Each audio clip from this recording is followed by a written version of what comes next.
And also, I just want to say, I'm making a special appearance in my proprio persona. Well, you're here, especially or otherwise, and you wish to represent yourself in this matter. When we discussed this last time, I said if you're going to represent yourself, then you need to do it right.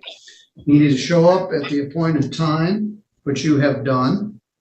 If you have pleadings you wish to file, you have to file them and provide a copy to the prosecutor, which you have done. So let me go through the things that you filed with the court and see if Ms. Davis agrees. You filed one of these, I think, for each case. There is one called Exhibit 1, Affidavit of Fact, Writ of Discovery for the 20073 case and the civil infraction that's attached to that.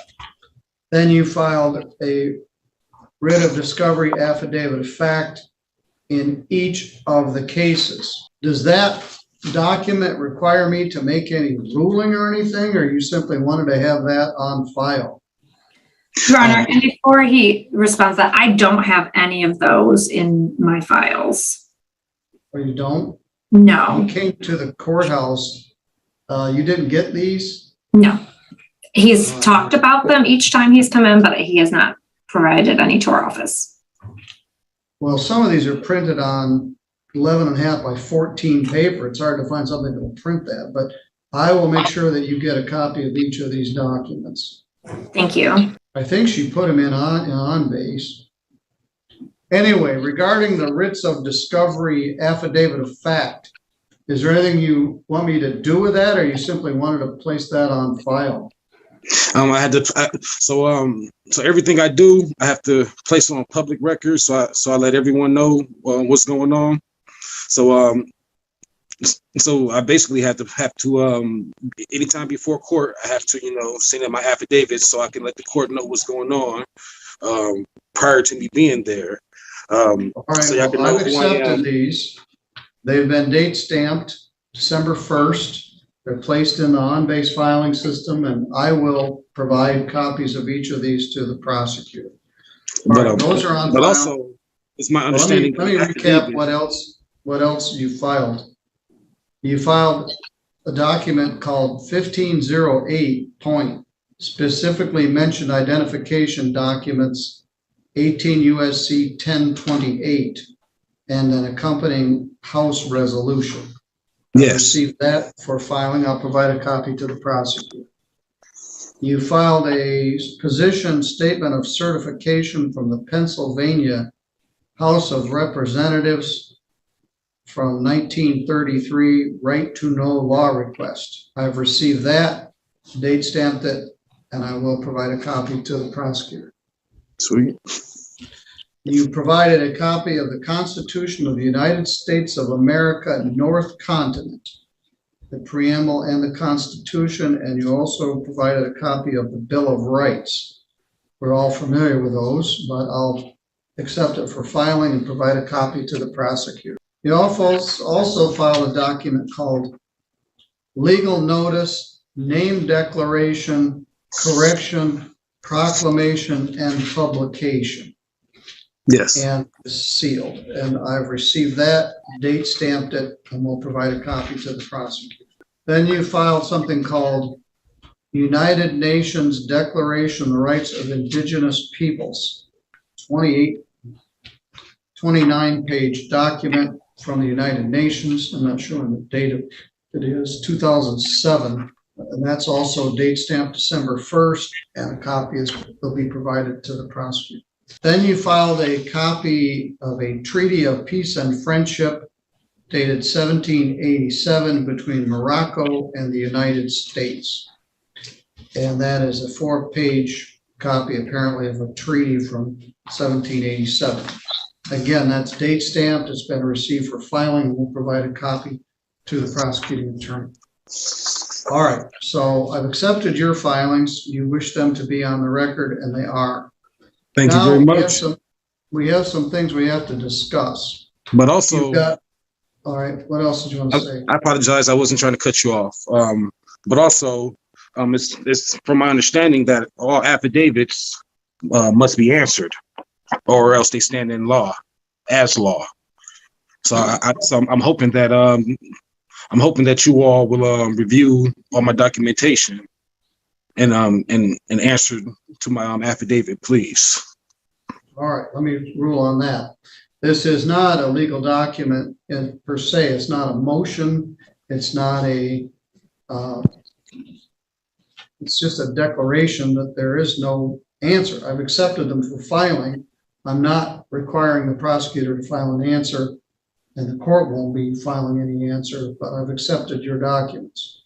So that's my ruling on that. All right, let's go through this. But I also challenged jurisdiction from day one, right, and that was never answered. You've made your motion, and No, it's not a motion. All right, well, I decline your challenge of jurisdiction. But you don't have the authority to. You have to prove jurisdiction. You have to physically prove jurisdiction with like paperwork and documentation. It's not because you just want it, and I mean that respectfully. Right. Well, certainly they have to prove venue, which is where the crime committed at trial. But you made a motion, and I declined it, so you can appeal it if you're convicted. You've preserved these objections for appeal. Right now, you're presumed to be not guilty. You haven't been convicted of anything. You're challenging jurisdiction. Yes. You're challenging these things by answer. I've denied them. If you are convicted, you would have a right to appeal your denial of your motions. So I'm preserving each of your motions, but I'm denying them. But if you wish to appeal it, if the event you're convicted, you have a right to do that. So that's how that works. All right. But also for the record, they're not motions, they're affidavits of facts. All right. Well, okay. I'll accept them as affidavit of facts. You've preserved your objection. Now, there's 3 separate incidents where you allegedly were driving, and at least 2 of them you were speeding. The prosecutor has filed a motion to join all of those 3 cases in one trial. What's your response to that? She's saying rather than have 3 separate jury trials on this, I request to join them all for one trial. All for one trial. Yeah. You're entitled under the law to have 3 separate trials. One for the January 21 case, one for the November of 20 case, and one for the October or September of 20 case. There are 3 separate incidents. Prosecutor contends they show a pattern of continuing to drive without a valid Michigan license, but so she's moved to join them. But it's your right to have them tried one at a time if that's what you wish. So the prosecutor filed a motion to join them into one trial. Do you have a position on that? Well, I definitely requested trial by my national peers, but I know that's not going to happen. No, I don't want them all to be combined. So the defendant objects. Ms. Davis, you wish to speak to that? Your Honor, I stand on my pleadings as filed. I filed a motion with a brief attached acknowledging the court rule under which we're seeking this for judicial efficiency, for cost involved with these and the facts themselves. I believe that the court should join them together to have one trial. Thank you. All right. One wrinkle to this, Mr. Morrow Bay, is if you have one trial, the prosecutor gets one shot at convicting you. You have to be proven guilty beyond a reasonable doubt. We have one trial, it's all over at one trial. If there's 3 separate trials, they have 3 separate attempts to prove the charge. So that's something to consider. However, understood. I'm going to grant your objection. It certainly would be more judicially efficient to join these into one trial and do it in one day. But there's substantial prejudice if there's a trial and the jurors know that you've done this 3 times in 70 or 80 days. Your defense is essentially the same to all 3 cases. but I think your risk of prejudice outweighs the prosecutor's desire to do this in a one case efficient manner. I see. All right, so we'll set these all for the same day, but we're gonna only do one at a time. Now, the next step if I wanted to change this at a later date, is that a thing I could do, or is that just No, I guess if you change your mind and decide, I'm gonna set all three cases for the same day. But unless you agree, we're only gonna try one case. Let's say, for example, we set all three cases and officer so-and-so is having a baby on that day. When they ask for adjourn that, we could adjourn that and try one of the other cases. So we're going to set all three to make sure we can do at least one. And if you change your mind and you agree to have them joined into one case, you need to tell us by a certain date. Now, Deborah, I've been looking at the dates. I've already scheduled, we lost the jury day we had set for this because Mr. Morrow Bay didn't show up for the pretrial. So we lost that date, or we'd be done with at least one of these. We've scheduled everything through January and February, which takes us to March 9th. That's a Wednesday. Mr. Morrow Bay, are you available on Wednesday, March 9th? March 9th? I will be. All right, I'm going to set it for Wednesday, March 9th, 2022 at 8:30. All three cases will be set for the same time. If defendant wishes to have them joined, you have to tell us by February 25th. Okay. Mr. Perdue, have you been provided with the dash cam video of that incident? My name is Mr. Bay. I'm sorry, Mr. Bay. And I have not. We discussed this yesterday, Your Honor, and it was the defendant and I discussed how I would like to have some direction from the court regarding giving him this video with a protective order that he would not disseminate it or use it for anything other than the purpose of preparing for trial. Yes, I would release it on those conditions. Otherwise, you'd be in contempt, but you're representing yourself and you're entitled to have, so video will be provided. Yes, we have them here sitting on the staff's desk, and they did confirm an address that is a proper address for the defendant to be able to mail those out. So those will probably, if the mail hasn't gone out today, but if not, I'll go tomorrow. Put what you want in the protective order. But Mr. Bay, you can have these videos. You can't disseminate them, share them.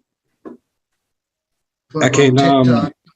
You can have them to review and prepare for your defense. So I can't. Right, that's the first case. I can't show people that I was traveling in the videos, and that. Well, you can show it to people at your house, but you can't post it on any social media. If you do, you're going to be in contempt. You can show it to people.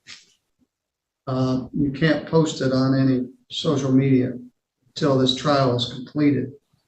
Or make any reproductions of it, correct? All right. The next case, that contains a speeding charge and a driving suspended charge. What's the status of that? Your Honor, that case has not been resolved, and on base says it can't connect to the servers, so I'm not sure what's going on. John Hoffmeister, this is a Michigan State Police case. There were two other troopers that assisted and responded, and there is a dash cam for that one. And a driving record. Yes. All right, same thing, same protective order, but you're entitled to have the evidence that the prosecutor intends to introduce against you. Mr. Bay, I'd give you a piece of advice. There are a couple of speeding cases in here. The most important speeding case which sets out the standard the prosecutor has to meet. It's called People versus Ferency. I don't have the citation. It's Ferency. I'd suggest you may wish to take a look at that case. We've got Hoffmeister and two other troopers. Okay. Ferency. All right, then the last case, or the most recent case, is 2021. Allegedly occurred January 1st, 31st. It charges driving suspended and false license. And I believe there's also a speeding attached to that. Ms. Davis, the complaining officer in that case is Jesse Raymond. That one might have Sergeant Steers, who was in the front seat with him, if that was in the village of Centerville. And there is a dash cam for that one. All right, so certified driving record, dash cam. So this court doesn't recognize the right to travel? Yes, it does. You know what the right to travel is, right? Thompson versus Smith, the right to travel. Right. All right, yes, I recognize the right to travel. I don't recognize the right to drive without a license and go 84 miles an hour in a 55-mile-an-hour zone. So you have a right to travel. You don't have a right to drive, is where you and I have a fundamental disagreement. Speeding, driving without a license, wrong plates, no registration, no tags, etc., has all been ruled as non-arrestable offenses, and I've been arrested. Yes. Cal versus Farley. These are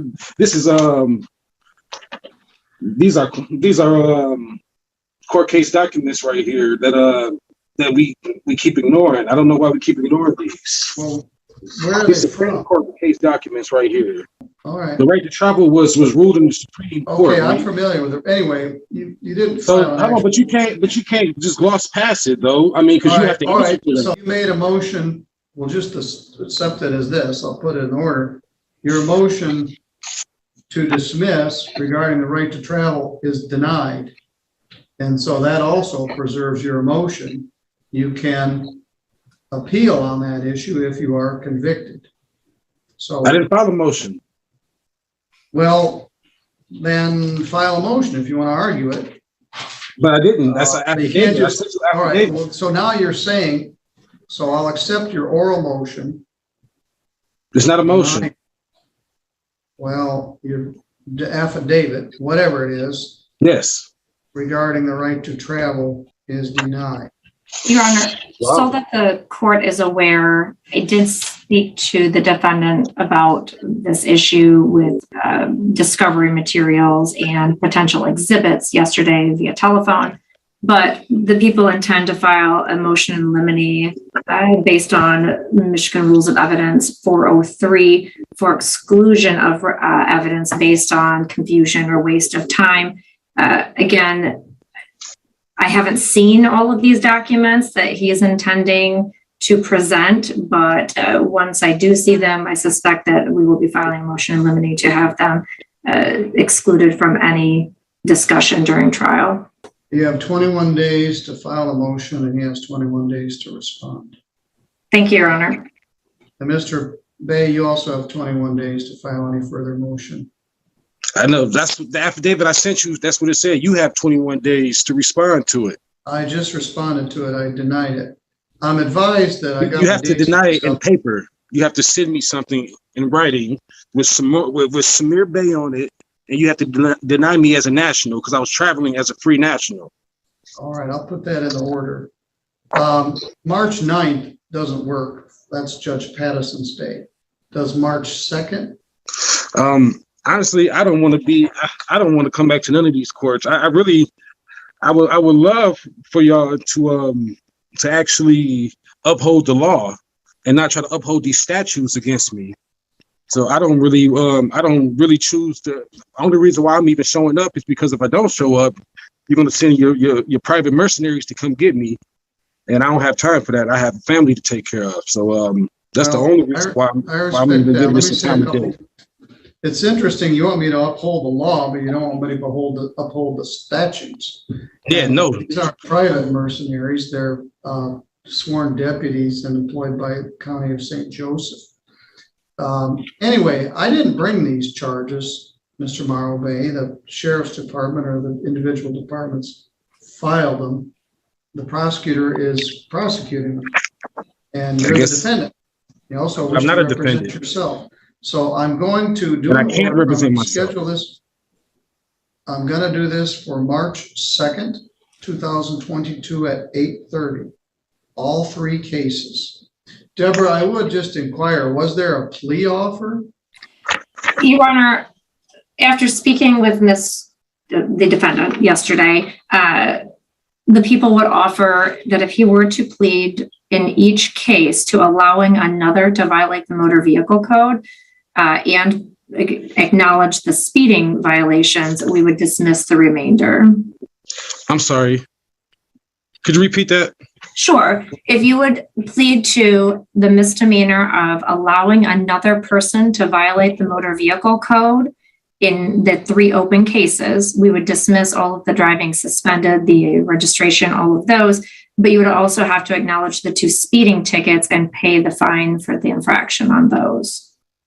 He's posted quite a bit of bond. I think there might be bond money to apply, but let's talk about what that means, Mr. Bay. Okay. Driving suspended is a misdemeanor. Driving suspended second is punishable by up to a year in jail. Driving suspended first is punishable by up to 93 days in jail. They both carry 2 points on your driving record, and they require that your license be suspended. This is an interesting plea offer from the prosecutor that kind of takes me a little bit by surprise. She's offered to dismiss all of the driving suspended charges for a plea to 3 charges of allowing another to violate the motor vehicle code. It's a kind of a peculiar statute. It's under the Michigan traffic code. It's found at 257.326. It's called allowing another to violate the motor vehicle code. It's punishable by a fine of up to $90 to $100 and up to 90 days in jail. This is important. It carries no points, and it does not go on your driving record. It doesn't go on your Michigan driving record, and it doesn't carry any points. I can't think of the last time I put somebody in jail for allowing another to violate the motor vehicle code, but it is punishable by up to 90 days in jail. And then the speeding charges are civil infractions punishable by a fine only. I'm going to put this in the order that that's the offer. It's a very interesting offer. It would resolve all of the cases.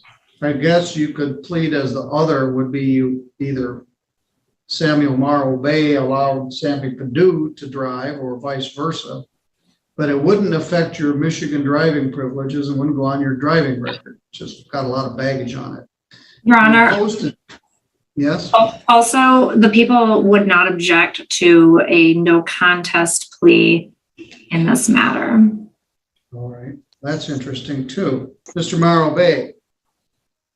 No, by pleading guilty, you admit that you're guilty. By pleading no contest, you don't admit guilt, but you allow or accept that a conviction would enter. That makes this even more interesting. You could enter a plea of no contest saying, I don't plead guilty to this, but I will allow these convictions to enter for the purposes of the bargain offer. Did you post your bonds through a surety company? I believe so. All right, because I didn't know if I had cash or not. So I'll put this in the order and I'll put some sort of deadline in it. Let me repeat that. She offers to dismiss everything for 1 count of allowing another to violate the motor vehicle code. In each of the cases. In each of the cases. Yes, with 3 counts.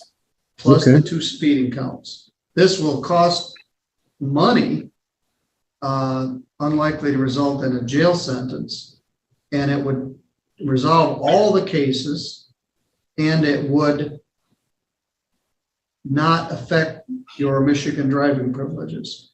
You could also plead no contest, saying I don't plead guilty, but I allow or accept that a conviction would enter. I'm going to put all this in a written order. I don't want to put your address out here over the internet, but over the live feed. But Ms. Davis, you've got his current contact information. We do. Sir, the address that you gave to our staff this week to mail out things, is that still the same address? That is correct. Okay, then yes, we will provide that address to the court, Your Honor. I'm not going to make you make a decision on that right now. It's a very interesting plea offer. Resolves everything, resolves your and my disagreements on the right to travel. It results in all the cases being resolved, but nothing on your driving record other than the speeding tickets. So you can consider that, take a look at the statute, consult with people you consult with. I'm still concerned that you don't have legal counsel, but we've done fine today. You and I have been able to transact our business in a respectful manner, and that's good for all of us. So I'm going to put this in a written order. You can consider the prosecutor's plea offer, which would cost money, but would not put anything on your record but a couple of speeding tickets. Ms. Davis, is there anything else we should place on this record? Just briefly, Your Honor, because of the trial date moving up, you had requested that the defendant notify the court by the 25th of February whether or not he would agree to join. I would just ask to move that up a little bit too. Yeah, move it up to February 15th. And the plea offer, if you could put it in the order that it's good for 2 weeks from today. So it would expire at 5 p.m. 2 weeks from today. All right. That would be December 16th. Michigan time. Yes, Michigan time. Sir, as far as notifying the court or our office whether you'd like to accept that offer, you can either call our office or call the court and set up a plea date, but please just make sure that you make contact with us if you're going to accept. Okay. All right, Mr. Bay, anything else you wish to place on the record? I don't believe so. All right, consider a no contest plea to those 3 charges plus the speedings. You can contemplate that. It would certainly bring closure to all this. And I'll send you a copy of the order, what we've done here today, in the mail. And I will provide a copy of your pleadings to the prosecutor. Thank you, Your Honor. All right, thanks. Subscribe for more real courtroom moments.